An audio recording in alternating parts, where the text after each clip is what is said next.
Assalamualaikum warahmatullahi wabarakatuh. May tanong dito ang ating sister na balik Islam, na si Sister Ribonit. Sabi niya, Assalamualaikum po Ustad. Ako po ay new revert. Tama po ba na after Salatul Isya ay mag-perform na ako agad ng witr prayer? Or bigyan ko pa po ng konting minuto? Kailangan po ba ng wudu uli? Sokran. Okay. Ang witr kasi isa ito sa sunnah na sala na hindi talaga iniiwanan ng Propeta Muhammad sallallahu alaihi wasallam. So, pagkatapos sa Salatul Isya, ito na po yung oras niya. Kung takot ka na baka hindi ka makapagsala nito bago matulog, ay pwede ka nang magsala nito after Salatul Isya.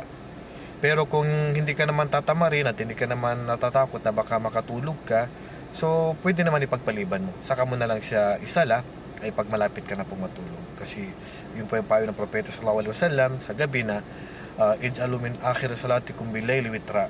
Gawin niyo na pinakahuling sala niyo sa gabi, ibig sabihin bago matulog, bago yung fajar ay ang witr.